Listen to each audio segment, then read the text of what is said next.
So what is the problem in health today? It's the levels of obesity, isn't it? So 2/3 of the population are overweight and 1 in 4 adults are obese. But we know that it's the visceral fat which is the greatest concern. And since 1993, the waist circumference of females has increased by 6 centimetres and the waist circumference of males has increased by 3 centimetres. And that puts almost half of women in the high risk category for waist circumference and around 1/3 of men. So that's really scary. Now, when people want to lose weight, they tend to go to Google. So if you type in Google lose weight, you come up with the NHS weight management plan. It's really good to see that diet doctors there, but that's probably because I go into diet doctor a lot. So what does the NHS say is the solution? It's all about calories. And when people are educated to count calories, then they're also educated to consume low-fat foods, because low-fat foods are lower in calories. So this is the NHS weight loss plan, and they focus on calories, and they say to lose half a kilo or a kilo a week, then women need to have on average around 14,000 calories and men around 19,000 calories per day to achieve that weight loss. But 100, sorry. That would be a lot. So either 1,400 or 1,900 calories per day. But doesn't the Diet and Nutrition Survey tell us that's actually what people are having? So is it a calorie problem? We know it isn't. So when people just focus on calories, then it's basically eat what you want as long as you count the calories. So the donut becomes okay. The sugary drinks become okay. And shock horror with the NHS kind of snack guide, even, I took my mum to a hospital appointment and there were the healthy options in the cafe in the hospital. So, Mum, I'll get you a Kit Kat or Milky Way because it's a healthy option now, because it has around 100 calories. That's shocking, isn't it? So, yeah, it's the wrong tactic, isn't it? So, when people eat less and move more, yeah, they create an energy deficit. And will that energy deficit result in weight loss? It will do in the short term. But then what happens? Weight loss plateaus. Why does it plateau? It's because the basal metabolic rate, the BMR, reduces. When the basal metabolic rate reduces, how do people feel? Often disillusioned, and it's a struggle of willpower, isn't it? So at some point, they start to reintroduce the foods that they've been missing. And what happens? Weight regain. And so the set point then in an individual, because the weight regain is often, puts them at a weight that is higher than they were before they started the diet. So we all know that the diet, the after story from going on a weight loss diet, solely focusing on calories, low-fat foods, and eating frequently, results in weight regain. And what does that do to someone's willpower? They say, it's my fault. Their confidence is reduced, and they say, I didn't try hard enough. So next time they want to lose weight, what do? They do exactly the same. So it becomes a vicious circle. What's the probability, annual probability, of a male or a female actually achieving a normal body mass index? 1 in 124 people for females and 1 in 210 people for males actually achieve a normal weight. That's shocking, isn't it? So certainly what people are trying to do to obtain a normal weight isn't working. So let's look at this plateau. If someone requires 2,000 calories a day, and they eat, so they take in 2,000 calories a day, and they burn 2,000 calories a day, their weight will remain stable. If someone decides to go on a weight loss diet and reduce their calories, without considering what they're eating, they'll reduce their calories perhaps to 1,500 calories a day. But what isn't recognised is that calories out, or calorie expenditure, isn't stable. So the calories will also reduce eventually down to 1,500 calories a day. So there's a weight loss and then there's a plateau. And if that individual is really, really motivated, they'll say, oh, I've plateaued, what shall I do? I'll further reduce my calories. So they may further reduce their calories down to 1,200 calories a day. But then the basal metabolic rate will adapt and also reduce down to burning 1,200 calories per day. And so there's an initial weight loss and then plateau. And what do we call this? This is called metabolic adaptation. It's also known as adaptive thermogenesis. And what it is, it's the reduction in resting energy expenditure below that you'd expect for weight loss. So when some people lose weight, their resting energy expenditure reduces because they haven't got as much weight to carry around with them. But this metabolic adaptation is the reduction in that resting energy expenditure beyond that you'd expect for the weight loss. And this is what favours the regain, often increasing that person's set point. And we've known this for more than 100 years. So in 1918, they did a study where they reduced the calorie intake in men by about a third to half, and they saw a 12% reduction in body weight, but they also saw a 30% reduction in basal metabolic rate. And then the famous minestrone starvation experiment done by Ansel Keys, what they did is that they put males on a semi-starvation diet for a few months, and what they found is that they lost about 25% of their body weight, and their resting energy expenditure dropped. So their basal metabolic rate dropped. And these men also reported feeling cold, tired, depressed, sex drive went down. They became obsessed with food. How many people do we see who feel cold and tired, obsessed with food, from going on a reduced calorie diet? More recently, you've probably all heard of The Big Loser, the US competition, and it's done through Eat Less, Move More. And they followed these individuals up. Initially they lost 58 kilos, which is a lot of weight to lose. And they followed them up at 6 years. And at 6 years, the weight gain had been 41 kilos. So a majority of the weight loss had been regained. And they looked at the metabolic adaptation. They would have expected by the weight loss that people would have a reduced energy expenditure of around 200 calories.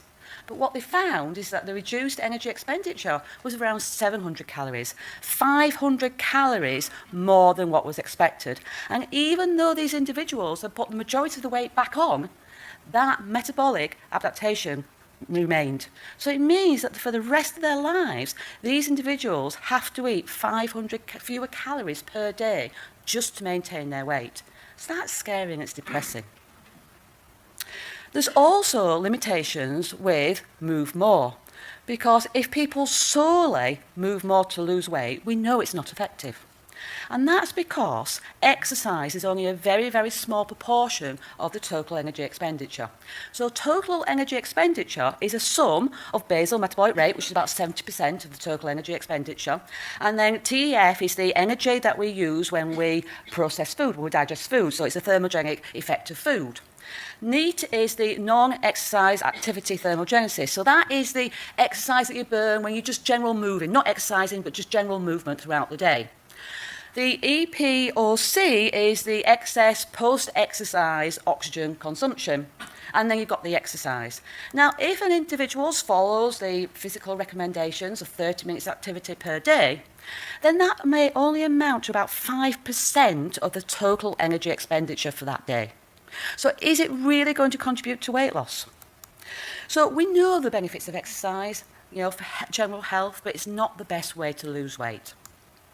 And that is probably because 30 minutes is an insufficient amount. We also know that physical activity can drive the hunger hormones like ghrelin. And also we know, especially with children, when they're forced to do activity at school, then they have more sedentary time outside school, so that the general movement slows down. If people go to the gym for half an hour, they sit around for the rest of the evening saying, oh, I've done my exercise for the day.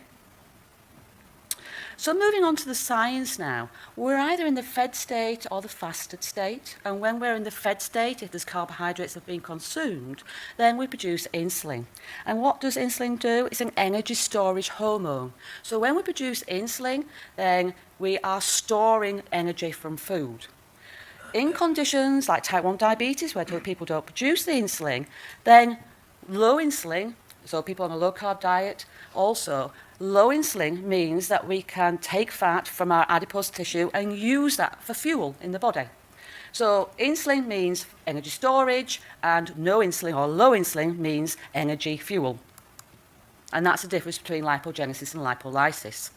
Now, why is insulin important? Well, we know that insulin drives obesity.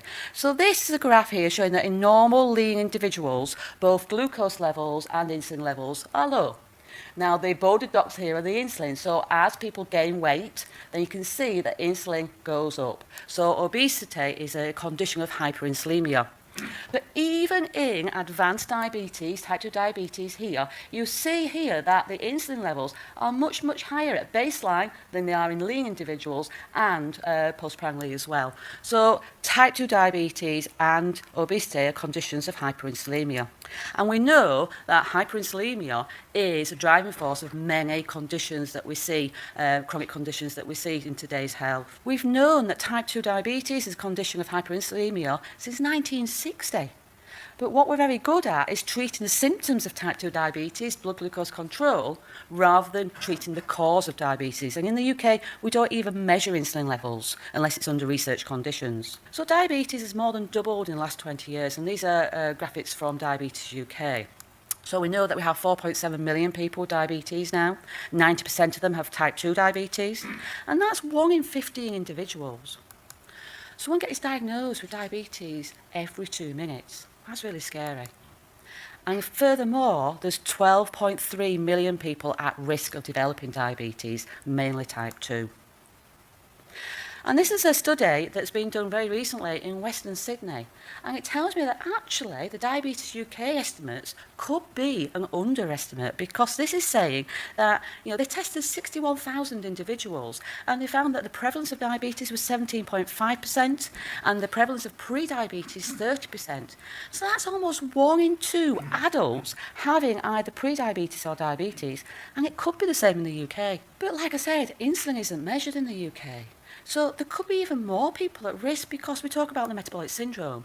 And blood glucose control is only one of the 5 criteria considered in the metabolic syndrome. So there might be even more people out there who have got normal blood glucose levels, but who have a high waist circumference, high triglyceride levels, low HDL, and raised blood pressure. So these people could also, because we say that metabolic syndrome is a condition of insulin resistance. So I just think it's a coincidence. If 2/3 of the population is overweight, then it's very, very likely that 2/3 of the population also have insulin resistance and hyperinsulinemia. And why is insulin resistance a problem? Well, it's a vicious cycle, isn't it? So we know that if people eat carbohydrate beyond their carbohydrate threshold level, then it's converted to fat. And then the cells can resist the insulin.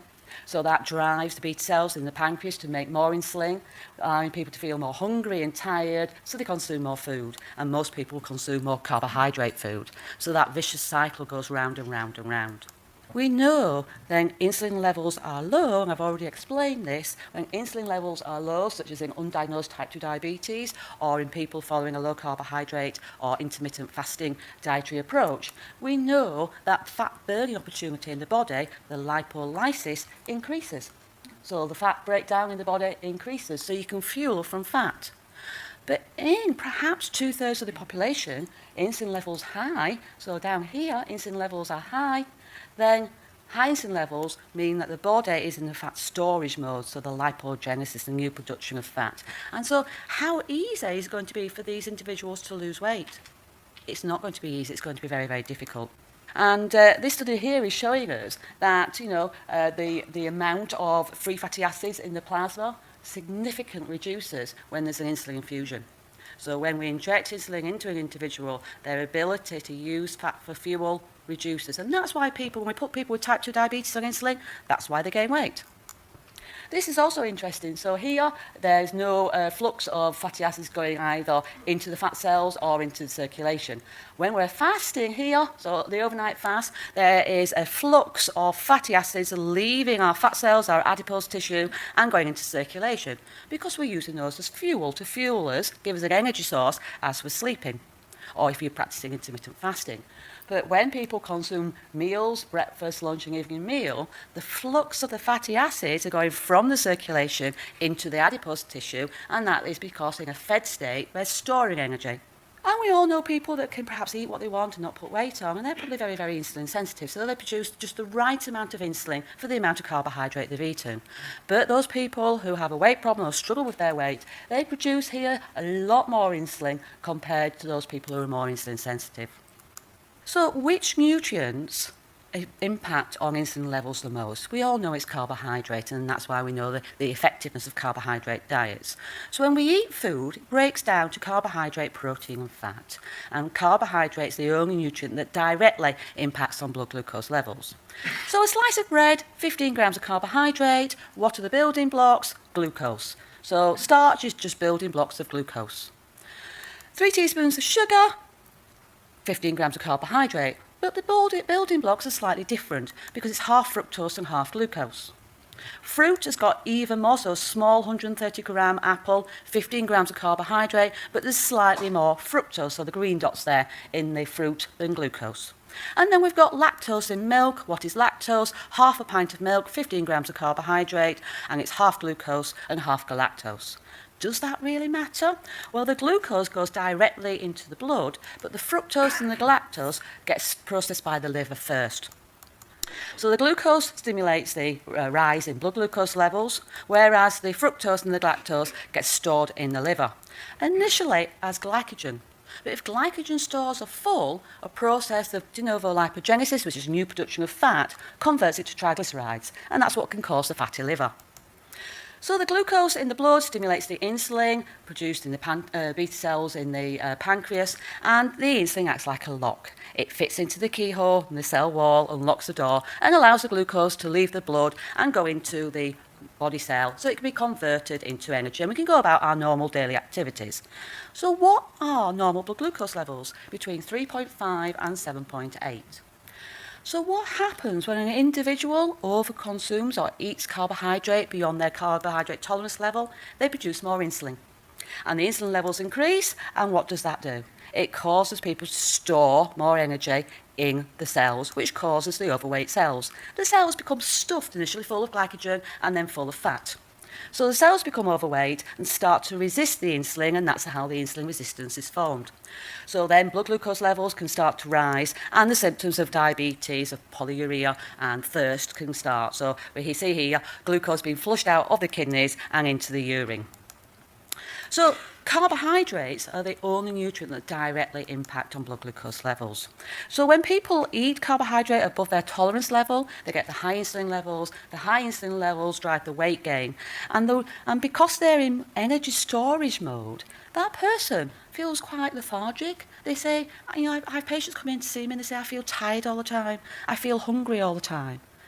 And they shouldn't do, because they've got plenty of energy stored in their body, but they just can't access it. So that drives eating, and that drives sedentary behaviour. So we can call that starvation in the midst of plenty. It's like you're going out and going to the food store and buying shopping for the week, coming home, putting it in the refrigerator, but then putting a padlock on that refrigerator. The family's going to go hungry. And in a sense, that's what is happening to people when they've got high insulin levels and their body is in energy storage mode. They're storing all that energy, which means that they've got padlock on their energy stores in their body, their fat stores in their body. They can't access them and they can't use them as their energy source. So we need to help people to remove that padlock. No healthy adult should go hungry. So at the top corner here, top left-hand corner here, we've got an athlete, a woman with just 10-12% body fat, weighing 45 kilos. How many calories of fat do you think she has got stored in her body? 30,000? Yeah, I calculated it, 44,000. She should never go hungry. She should be able to utilise her fat stores as an energy source. The woman in the middle here, she's 70 kilos, she's got the normal amount of body fat, 25%, something like that. She has 157 calories of fat stored in her body. The obese individual at the bottom right-hand corner, she weighs 95 kilos, she's around 50% body fat. She's got more than 400,000 calories of fat in her body. Why would she say, I feel tired and hungry all the time? That should never happen. What's causing that to happen? And what is the solution? What is the real solution for this? Reduce insulin, and the best way to reduce insulin is to reduce the refined carbohydrate. So it's thinking about what you eat and when you eat. It's not about counting calories. So we educate people to understand what their carbohydrate tolerance is, because it's probably different in all of us. And so it's good to help people to experiment, to say, what is my carbohydrate tolerance level? And looking at meal frequency, because even though we know that carbohydrates has got the greatest impact on insulin levels, we also know that protein can stimulate insulin and even fat, unless you eat fat in isolation. So meal frequency is also really important. If people are having breakfast, snack, lunch, snack, evening meal, supper, then they're going to be in energy storage mode for most of the day. And so just cutting out the snacks, the green section there is the amount of time that people can dip into their fat stores and use that as an energy source. So just simply cutting out the snacks can help people to lose weight. But time-restricted eating has also become very popular. So just missing a meal, so some people will miss evening meals, some people might miss breakfast, but cutting down to 1 or 2 meals a day can really, really help people to unlock that padlock and utilise their fat stores as an energy source. And that's what people want to do when they lose weight. Do they want to lose muscle? No, they don't. When they lose weight, they want to lose fat.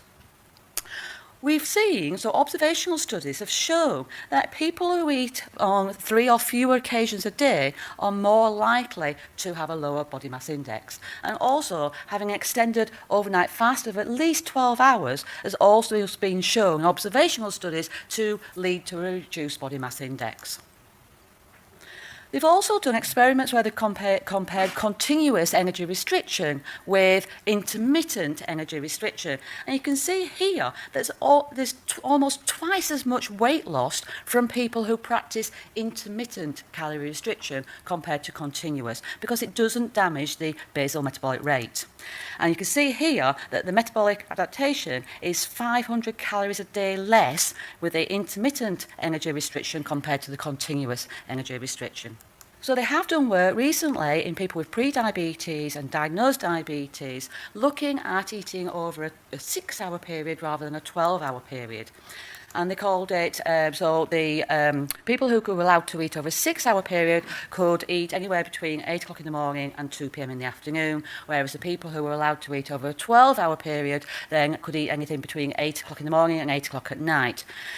They controlled their weight so they didn't lose weight. They wanted to see if there was an advantage of intermittent fasting solely down to meal frequency, and so the critics couldn't say, oh, it was down to the weight loss. So they kept weight constant. And what they found is that it reduced insulin levels, improved insulin sensitivity, reduced blood pressure, reduced inflammation and oxidative stress.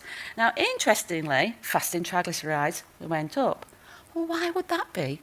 Because people are utilising their fat stores as an energy source, so you have more fat in the circulation because it's feeding the body. And then people say, well, fasting is just going to drive hunger. It's going to cause disordered eating. Well, is there any evidence for that? The studies have shown that there's no compensation when you're eating because the hunger hormones reduce, like ghrelin, insulin reduces, and the satiety hormones, such as PYY, actually increase. So it's the opposite of what people would think. Now, it's not just diet. We have to look at the whole lifestyle. And we know that if people are permanently stressed and sleep deprived, even if they're not eating carbohydrate, their body may be on a high carbohydrate diet. So how could that happen? It's about the stress hormones like cortisol. This is the normal pattern of cortisol over a 24-hour period. So we have, on waking in the morning, we have a peak in cortisol levels. And why is that? Well, the cortisol wakes the body up for the day. So we used to say that breakfast was the most important meal of the day because we needed energy.